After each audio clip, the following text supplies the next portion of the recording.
My name is Mark O'Keefe. I'm Executive Editor of the Herald-Standard, and I want to welcome you to this editorial board meeting with candidates for the Fayette County Court of Common Pleas.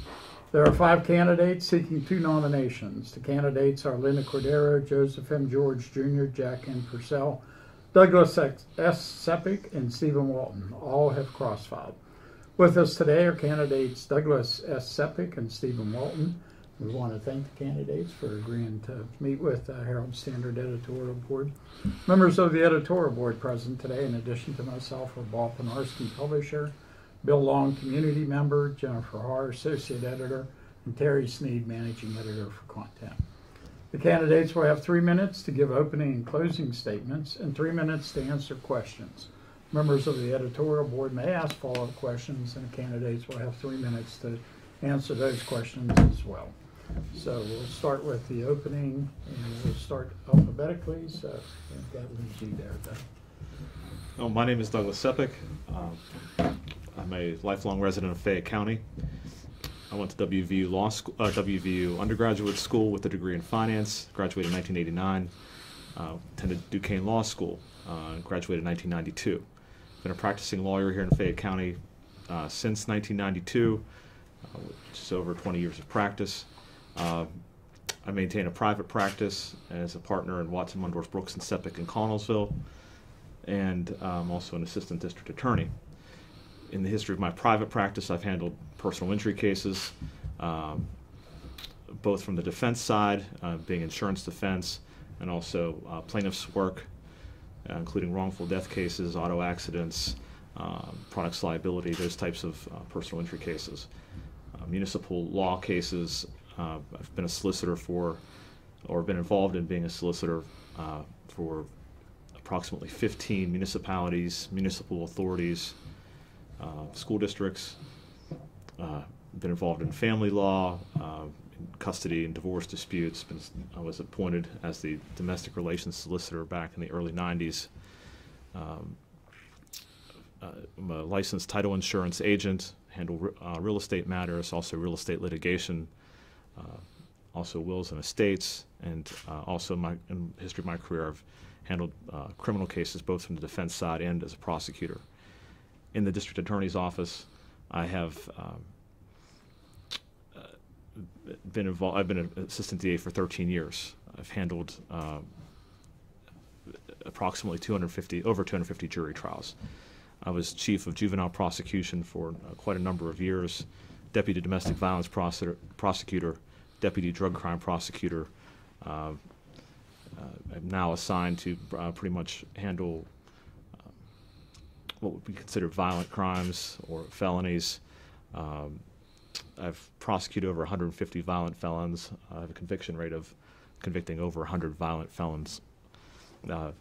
Prosecuted 8 murders, 1 death penalty case. I'm involved in a death penalty appeal currently, and I've prosecuted 4 of the last 6 murder cases in Fayette County.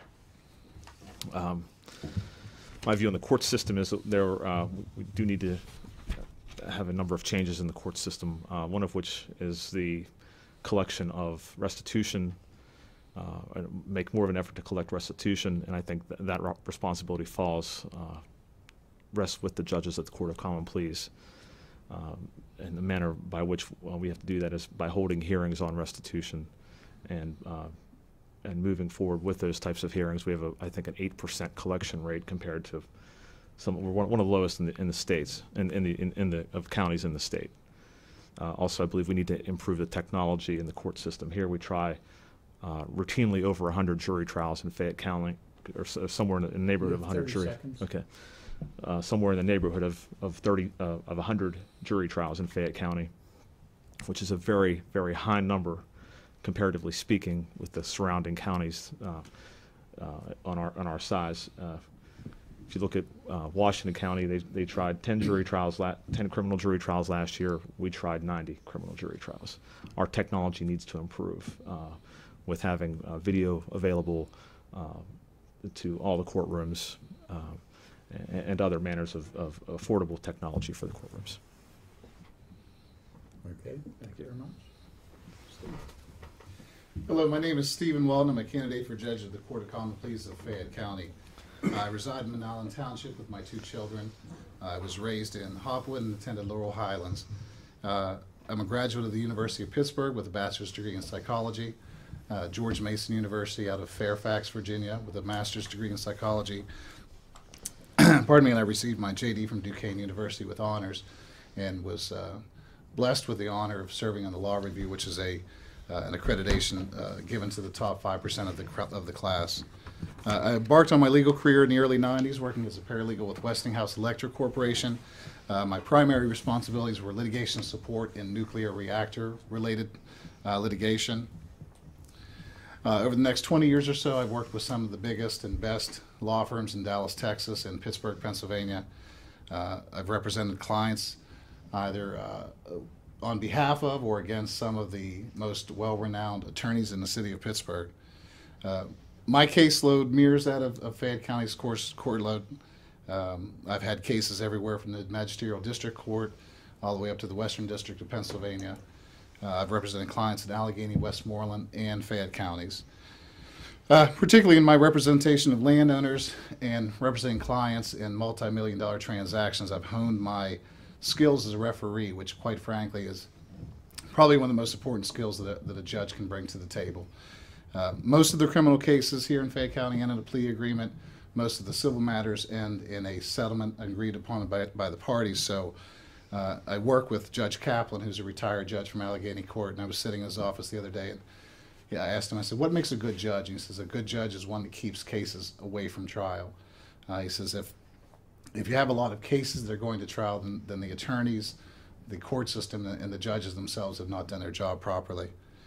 I've been quite adept, learned to quite adeptly identify the wants and needs of the individual parties, and then find a resolution that's mutually accepted to all of them. That skill was honed with my master's degree studies in industrial organizational psychology. That involves primarily meeting the needs of the employees and the employers in the business sense in the hopes of increasing productivity and worker satisfaction. I think in addition to my level of professionalism and integrity, intellect, and patience, perhaps my greatest qualification and skill that I can bring to the bench is impartiality. The Pennsylvania Code of Judicial Conduct states that judges should disqualify themselves in a proceeding in which their impartiality might be reasonably questioned, including instances where they have a personal bias or prejudice concerning a party. One of my campaign platforms is that I have no local ties, no local strings attached. I have a vast array of clients, including a vast array of matters, but most of them are outside of Fayette County. You have 30 seconds. Okay. The last is the Pennsylvania Code of Conduct also states that judges should refrain from financial and business dealings that tend to reflect adversely on their impartiality. Again, neither I nor my family have ever had businesses here in the county. With the exception of one local business owner, I don't represent businesses. And part of my platform has been to not accept nor request endorsements, nor accept or request campaign contributions. I've self-funded to this point. In closing, I have the qualifications, the temperament, the knowledge, the skills, and most of the impartiality to be the next judge of the Court of Common Pleas of Fayette County. Okay, we'll start off with the first question. Bob, you want to take that? Fayette County has introduced specialty courts by way of mental health and veterans courts. Do you believe that there is room for other specialty courts, for example, those dealing with drug offenders or DUI? Why or why not? And do you feel the current specialty courts are helpful? Not only should we should have those. We have a veterans court currently. It exists. It's not a physical location in the courthouse, but it's a collaborative effort of the VA administration, local DAs, assistant DAs. It's a matter of getting referrals who come to the system into that. I've spoken with Veterans Administration personnel who say that on a county-wide basis, we tend to have less referrals than neighboring counties. And it's not because we don't have the veterans here. It's not because our veterans aren't unfortunately finding their way into the judicial system. It's just that we're not collaborating internally well enough.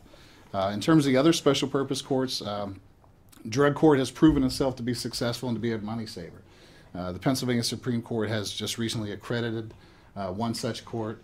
I served as a board of director member with the Westmoreland County Drug and Alcohol Commission. Our primary purpose was to act as a single county authority statutorily defined, and to act as a liaison between those who need preventative and treatment services and the service providers. So I believe that as a judge I can bring that to the county, the ability to marry together the various services and agencies that can help these folks out.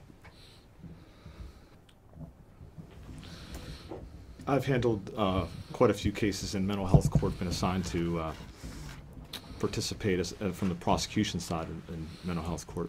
I believe that the specialty courts are a vital part of reducing the role of the jury trial system and reduction in the number of cases and dealing with them alternatively. Mental health court, in my view, has been a success. Veterans court, to my knowledge, is not up and running completely as of yet. We are in the process of still working on, I believe, some of the training that's necessary for the probation officers and parole officers. There is room to expand. There is room for a drug court. There is room for a DUI court. Now we have to just watch how we handle those. I'm not in favor of allowing repeat offenders to go to participate in drug court and DUI court. There should be, again, one-time offender situations with limited exceptions. We have a huge drug problem in Fayette County, most of which right now involves basically what would be legal narcotics, pills.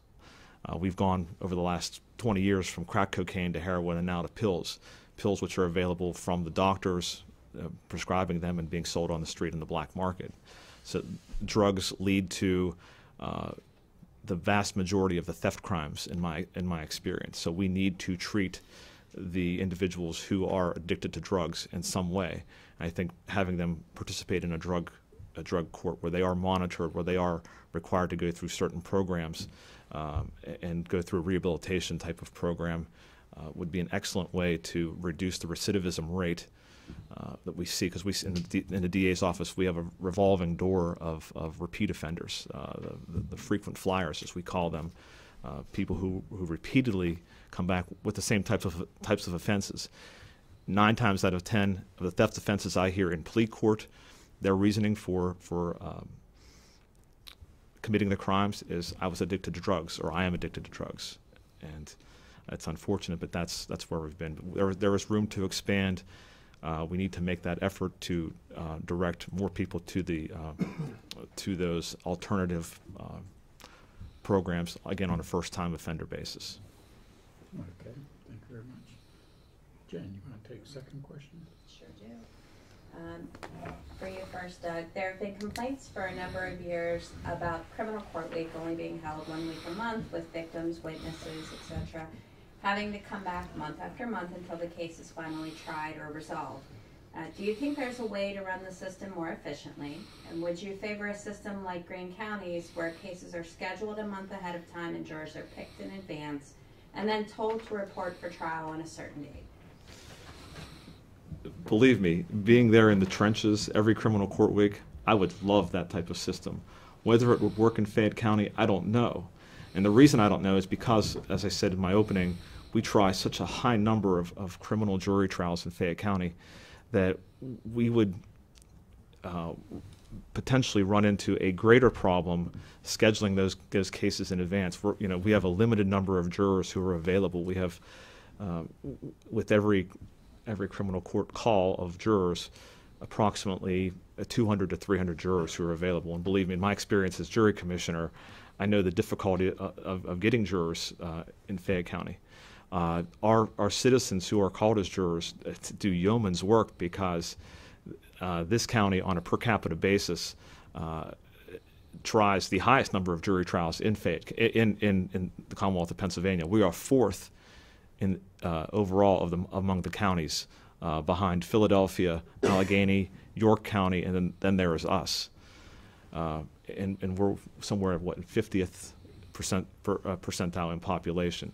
So I would love for that type of system to be in place. Whether we could logistically do it with 5 judges and a limited number of jurors, I don't know that it's possible.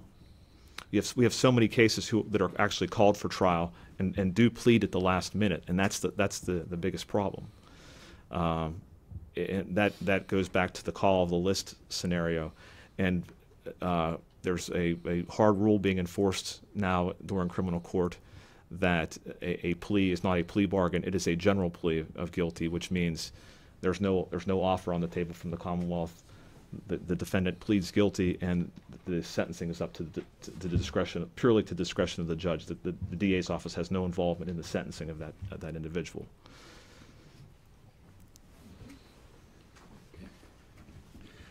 I think it's a systematic issue, as he discussed. Actually, Fayette County courts in 2011, only 1% of the cases that were filed across all matter types ended as a criminal jury trial. That's a relatively small sounding number when you consider the entire burden on our courts. The lion's share of criminal cases are DUIs. I think anytime you're talking about plea systems and overburdens of the court, we're talking about a systematic issue. Are the DA's office charging the necessary charges, or are they lopping charges on just to make sure that we end up with a conviction? Are individuals being informed about the plea system? Are they being adequately represented by the public defender's office? I think that we sometimes in Fayette County get a little nestled in our roots and sometimes don't look outside the county for opportunities for change and improvement. I work with attorneys primarily in Allegheny County, and I know that they've instituted systems that have helped streamline what is truly a burden system there. As judge, I would invite any collaborative effort between the public, the DA's office, and the CJAB to figure if there isn't some way to lessen the burden. I hear this every day on the campaign trail. Frequently pulled aside, say, why do I have to sit there all day long, wait for a trial, and go? And there are no simple answers. I don't suggest that there's a simple answer, but I think it's time we take a look at it without a doubt. Okay, thank you very much. Okay, Terry, you want to take the third question? Sure will. In some cases, victims in criminal cases have lodged complaints that they were not consulted when plea bargains were struck. Some have appeared in court to lodge those complaints with the judge at the time of sentencing. What type of weight would you give those concerns? Do you believe it is an issue judges should get involved in, or should it be something that the attorneys work out? I believe that's for the attorneys to work out. We have mandatory sentences. We have sentencing guidelines. I think if you would poll the public, if I was a victim of a crime, I think I would want the harshest sentence possible. But the reality is, we already have an overburdened and overtaxed prison and jail system. It's just simply not possible to throw away the key on every single criminal. There have to be plea bargains as a necessary evil to rectifying our financial issues in the county. And quite frankly, jail isn't necessarily the best rehabilitative method for every single criminal. A judge can only lay down a sentence that's within the parameters of the guidelines. If we want to step outside those guidelines, we've got to provide reasons why. In my transactional work, we refer to it as dispute avoidance. If we can correct the problem before we get to the final stage of the race, then the system works fine. So I would put that burden on the attorneys involved in the matter. Do you think the victims are being heard enough, though? I don't know if they're saying that they're not. I would suggest that perhaps the attorneys are not at least leaving their ears open enough to hear that. And oftentimes people just want to be heard. They may not necessarily want to dictate the outcome of a specific sentencing. They may just want to be heard. So I don't want to cast stones at anyone in the ADA's office or the Public Defender's office, but perhaps that's a suggestion. They just take a little more time and listen. Okay, thank you very much. Oftentimes, I think it's difficult for victims to understand that we have to apply as assistant DAs or as assistant public defenders. We have to apply the sentencing guidelines, as do the judges in their manner of sentencing. And I think maybe more of an explanation to some of the victims might be helpful, rather than more than anything, I guess. in my experience, again, having tried the number of cases that I've tried dealing with the victims that I do every day, that I deal with every day, most victims understand the system for the most part. There are those occasional cases where they don't understand the system, but the guidelines in sentencing in Pennsylvania are suggested guidelines, but they have a range of sentencing. It depends upon what the offense gravity score is. Again, the nature of the offense that the accused is accused of committing, and the defendant's prior record score. If he has no prior record, if he has a marginal prior record, or if he's a repeat violent felon. And it's a matrix, and when we go by that matrix from the DA's office in proposing most of our sentences. Now, there are cases that do call for mandatory sentences. I was involved recently in a case where there was that exact scenario, that the victim was not happy with the plea offer that was offered. The case involved, it was a homicide by vehicle case where a woman was killed. The husband was seriously injured. They were out of their vehicle and they were struck by a drunk driver. It's a 3 to 6 year mandatory sentence in such a case. I was assigned to try that case. While I was preparing for trial, a plea bargain was worked out, and I had been on the phone with the victim moments before that, and the victim was not aware of the plea bargain. I was not aware of the plea bargain. Sometimes that happens. When we went to court, that matter was rectified at court. The victim was heard.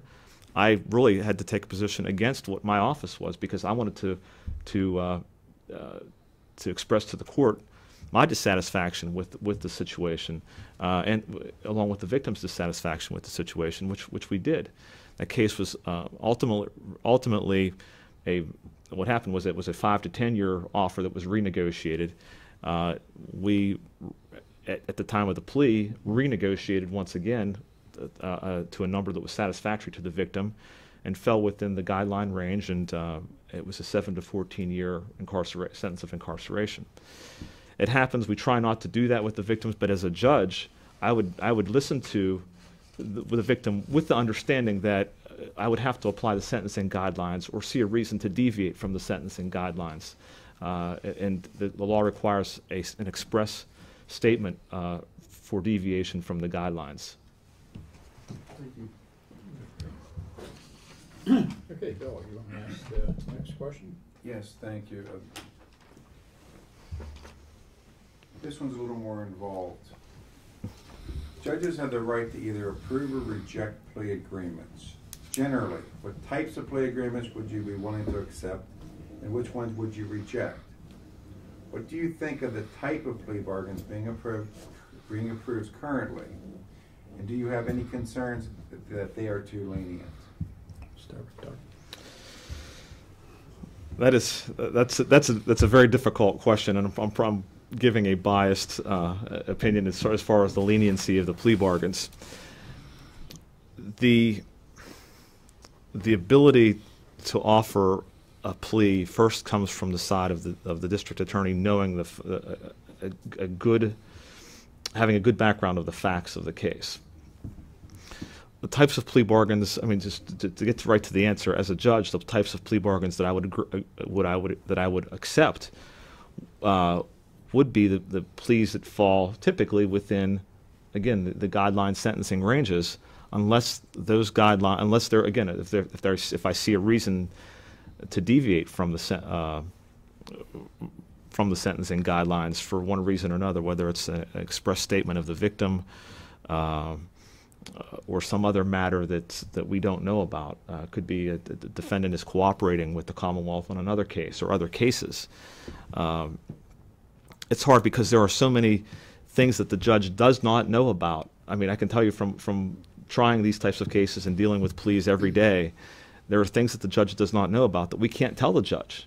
I can't go to the judge and say, Judge, you know, I want to plead this case because we don't have a witness who's available, or this witness is missing in action, or this case is horrible in terms of being able to try the case and get a conviction. So I need to get this plea bargain through so that we get something and the defendant's willing to plead to something. I mean, that's the reality of, you know, what life is on the street. Sometimes there is a fine line between the victim and criminal. Not always, but sometimes. and you have a victim who's uncooperative, you have a victim who may be incarcerated, and those types of things jurors do not look favorably upon. And in an effort to do justice across the board, justice for the people of the Commonwealth, a judge has to really defer a great deal to the negotiations of the defense and to the attorney for the Commonwealth. Again, unless there is something that's just jumping out saying this just doesn't sound right, doesn't smell right, it's just wrong.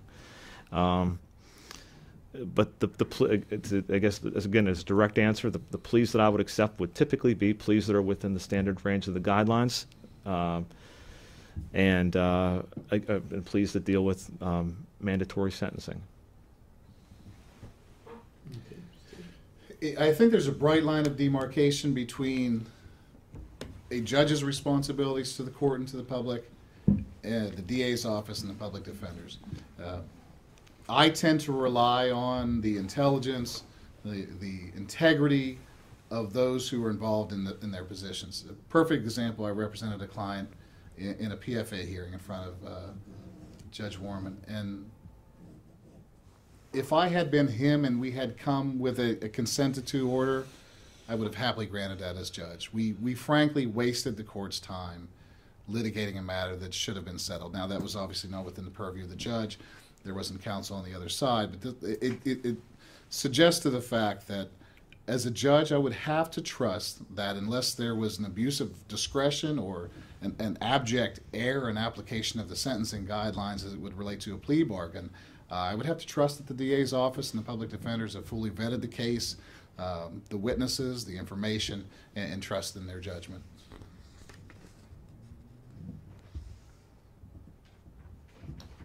Okay, thank you very much. Okay, I'll take the next question. With 3 senior judges, Capuzzi, Warman, and Sullivan, still hearing court matters in Fayette County, there could potentially be 8 judges in rotation to hear civil and criminal matters. Do you feel that leaves room for Fayette County to consider assigning judges to civil and criminal matters?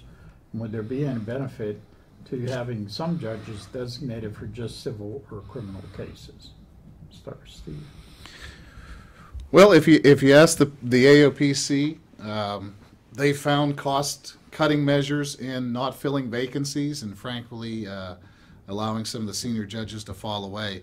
I think they have an important role to serve, and I think there are court matters that are specifically and specially attuned for them. We have in Allegheny County what's called a collaborative law movement where we try to lessen the burden again on the civil process. There have been moves made for contempt of court hearings and determining whether those individuals should be fined or jailed.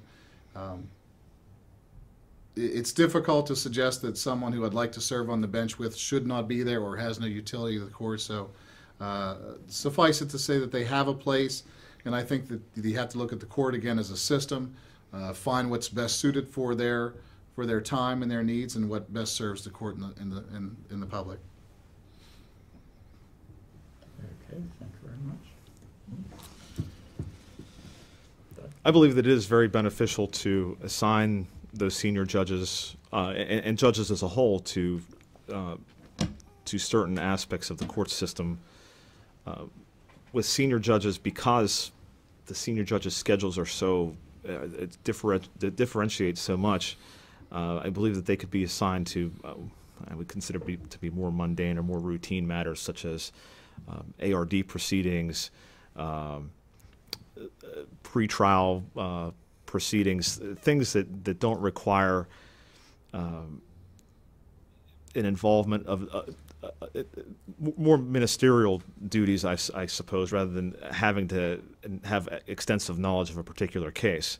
I believe, however, that the judges who are elected, the regular sitting judges, should be the ones who are trying the cases for the most part, especially if we do have a bench filled of having 8 judges there. And I believe that it's because of the schedules of the senior judges that again, I'd be concerned with. I think that the judge hearing a case should have some involvement or some participation in the case from the outset, and also in a criminal situation, not only be able to hear the case at trial, but also if there's a conviction, sentence accordingly, because that judge, he or she, has heard the evidence in the case and is more able to impose what I consider to be a fair sentence if they've heard all the evidence and have heard the witnesses testify. I believe it's absolutely essential that we go back to having one judge assigned to domestic violence cases, the PFAs, and the indirect criminal contempt proceedings, because right now we have such a disarray of views and values on what constitutes domestic violence and whether a PFA should be entered in one case or another case. That's one aspect. Having been a domestic violence prosecutor for several years, I believe having one judge and knowing what that judge's beliefs and routine is essential, not only to the people who are seeking the protection orders, but also to the prosecutors and to the police and to the victims who have an expectation of what happens when that order is violated. And I'd be more than happy to take that role. Okay, thank you very much. Okay, this will be the last question. This will conclude our questioning. Bob, you want to take question number 6? This one's also multifaceted. Prison overcrowding has been an issue for years, with county taxpayers being forced to pick up the tab for prisoners being housed in jails in other counties. Is there anything judges can do to alleviate that problem? That's number one. Number two, are you in favor of alternative sentencing, such as electronic monitoring and house arrest? And how effective do you think those sentences are? Start with Doug. The overcrowding is a problem, and I don't know that there's a whole lot that judges can do with the overcrowding generally, other than going to an alternative sentence or issuing more sentences of probation. Unfortunately, we do spend, I think, about $50,000 every month on out-of-county housing for prisoners, and which, if you use common sense, you'd think that would pay the debt service on a new prison. But I'm not here to apply common sense to what other county officials should be applying. In terms of alleviating the overcrowding situation with electronic monitoring, I'm not opposed to intermediate punishment sentences that include house arrest electronic monitoring. I believe that's a one-time deal, though, and I don't think people should have multiple times of being sentenced to house arrest. Being at home is not it's not jail. When a sentence calls for a jail sentence, being at home is not a jail sentence. So you're giving them a one-time break by sentencing them to intermediate punishment, IP, house arrest, whatever you want to call it. And that's a break, and that's a favor that the court system is giving to a criminal defendant, but it should be a one-time favor, which shouldn't be multiple times. And there are several judges who have that policy, and I agree with that policy, and I would apply that policy that it's a one-time benefit with the electronic monitoring. Again, the only other alternative is there's been some talk about the day camp and releasing prisoners early. I'm not really in favor of releasing prisoners early from a jail sentence, unless there's some extreme reason to do so. And to me, I'm not going to balance the safety of the community because the county simply just can't afford it. The county needs to allocate the necessary resources so justice can be served in this county, and so the prisoners or criminal defendants can serve the sentence that they have to do, and to ensure the safety of the citizens here.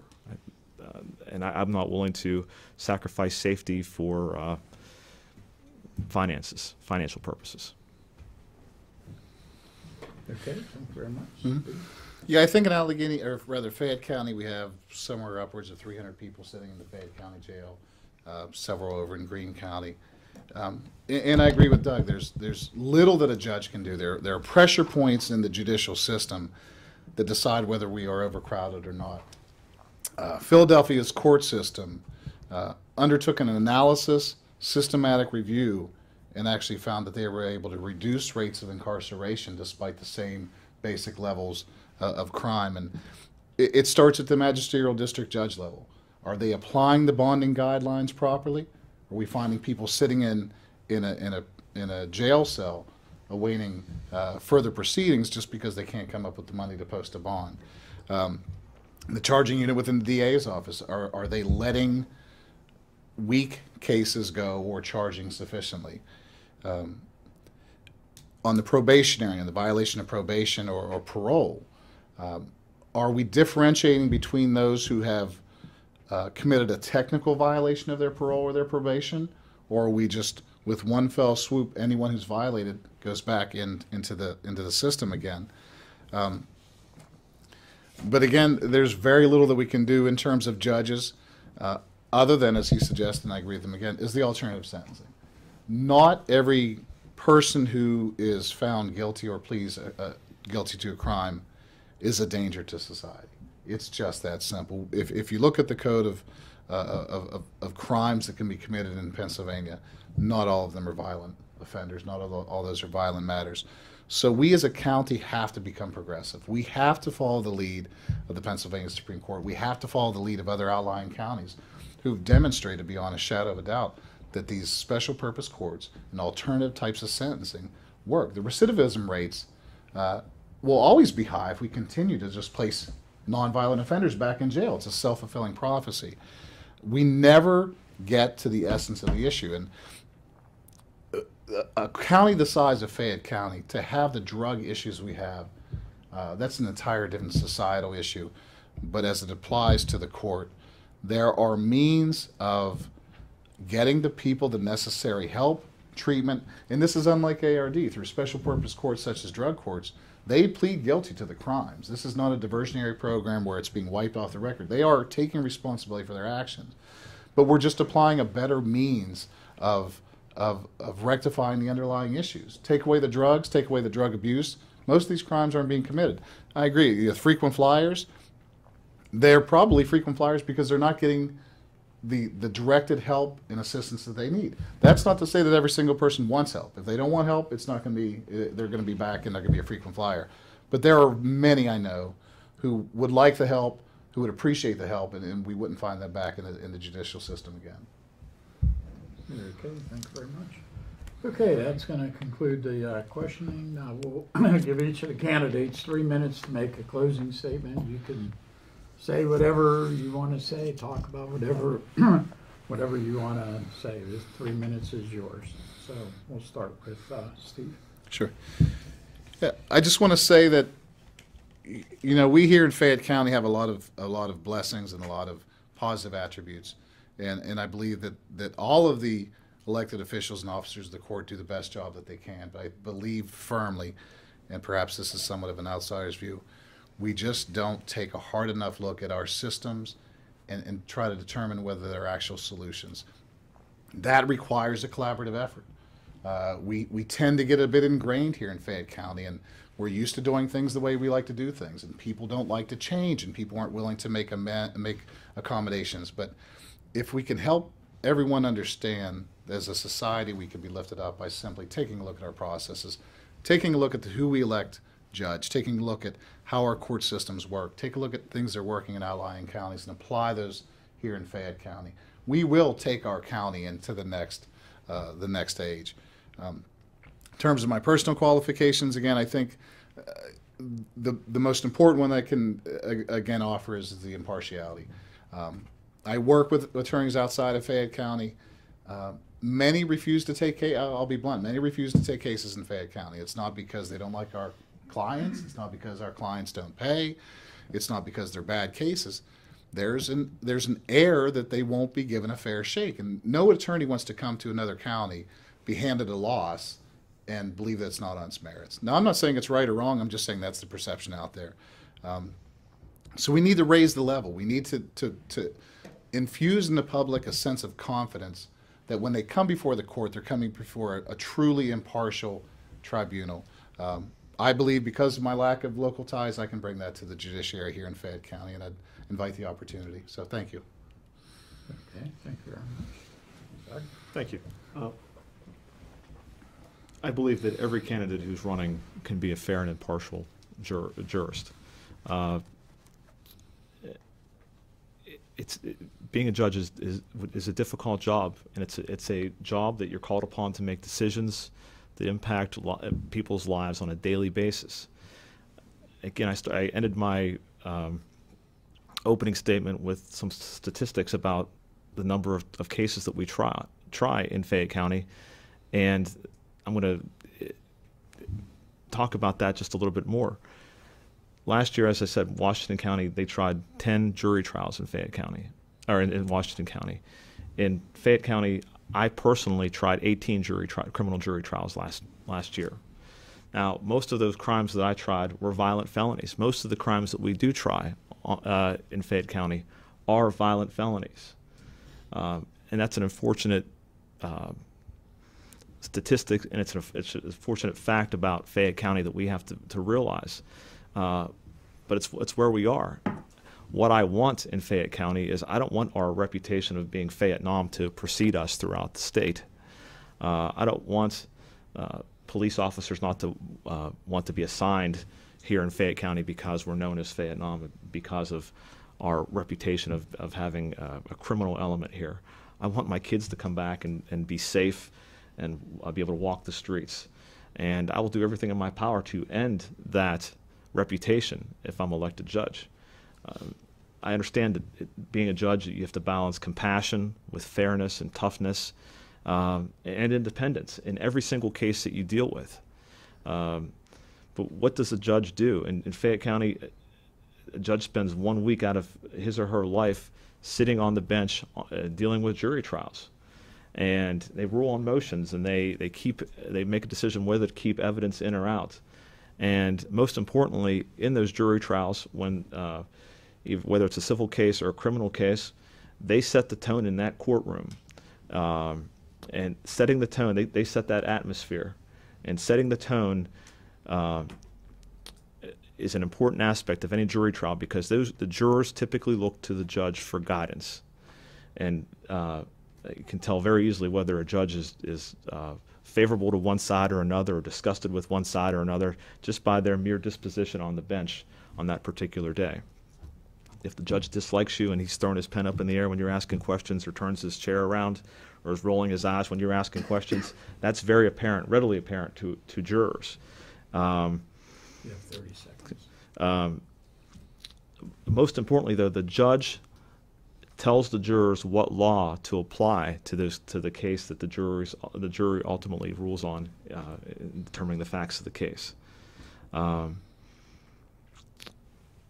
I just believe that I can be that fair and impartial jurist who we're looking for in Fayette County. I can be tough on crime, I can be fair, impartial, and I want to move Fayette County forward to the next century, through the next century, I should say. Okay, thank you very much. Once again, we want to thank the candidates for coming in to meet with the Herald-Standard editorial board. And I want to thank you out there for watching. We'll see you later.